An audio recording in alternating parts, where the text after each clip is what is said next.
What is the full form of PCM और PCM होता क्या है? पल्स कोड मॉड्यूलेशन है, इसका उत्तर मैं आपको बता दूं पहले। ये है पल्स कोड मॉड्यूलेशन। अब इसको समझने से पहले आपको ये समझना होगा कि आपकी जो साइन वेव टाइप की इनपुट आती है, यानी कि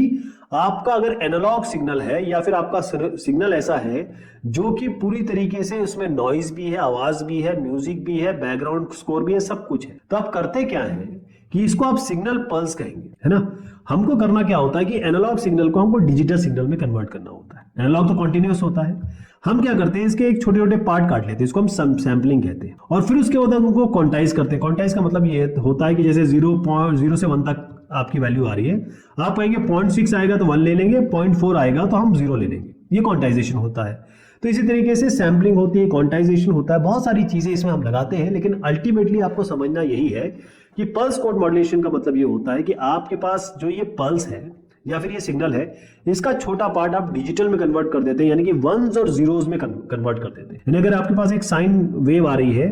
ए साइन ओमेगा टी या ओमेगा टी प्लस 5 भी कर लीजिए, इस तरीके की साउंड वेव होती है, इसी को आप वंस और जीरो में कन्वर्ट करते हैं। कन्वर्ट करने के लिए आप वो वाला पार्ट मतलब पूरा तो ले नहीं पाएंगे, इतना पार्ट ले लिया, फिर इतना मतलब सैंपल बना लिया, इसका एक सैंपल, यहां से आता का सैंपल, ऐसे करके। तो पल्स कोड मॉड्यूलेशन हम करते ये है कि यहां से हम डिजिटल चीजें निकाल लेते हैं इसमें से, यानी कि 1 0 निकाल लेते हैं, या फिर इसको कन्वर्जन हम 0 1 में कर देते हैं। बेसिकली यहां पर आपके जो भी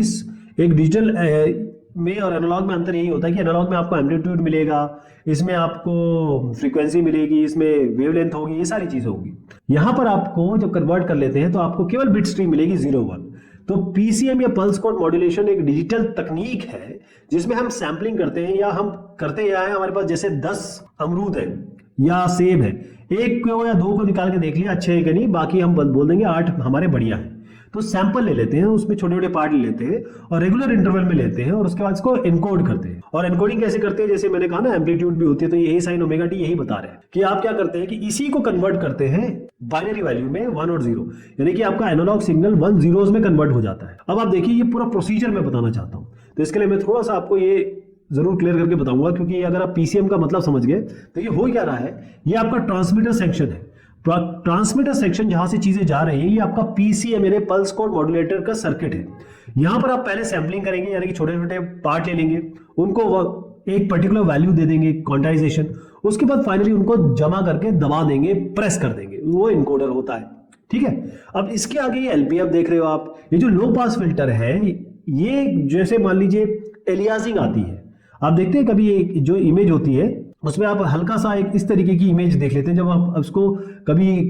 इमेज ऐसी खराब ले ली गई, आपको इमेज आपकी हिल गई, या मूवमेंट करते समय जब आप चलते हुए फोटो खींचते हैं तब जैसी इमेज आती है, तो उसे ही हम एलियासिंग कहते हैं। तो कहीं जो साउंड एलियासिंग है, या कहें कि अनवांटेड सिग्नल्स जो होते हैं उनको हटा दिया जाता है, यही आपका एलपीएफ का काम है। अब जो मैंने आपको बताया वही काम उल्टा हो जाएगा ये रिसीवर सेक्शन में। यानी रिसीवर सेक्शन का काम यह है कि जो सिग्नल मिलेगा उसको पहले डिकोड किया जाएगा, रिकंस्ट्रक्ट किया जाएगा, फाइनली आपके पास जो सिग्नल है, मतलब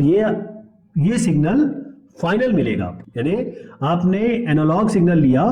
और फिर उसको कन्वर्ट कर दिया डिजिटल में, और डिजिटल जो कन्वर्जन किया उसका फिर उल्टा करके आपने वो साउंड सुन ली, और फिर फाइनली आपने एनालॉग को डिजिटल में कन्वर्ट किया। डिजिटल से आप आवाज अच्छी सुन सकते हैं, ज्यादा दूर तक भेज सकते हैं, सारी अच्छी चीजें हैं डिजिटल में, इसलिए पल्स कोड मॉड्यूलेशन यही होता है।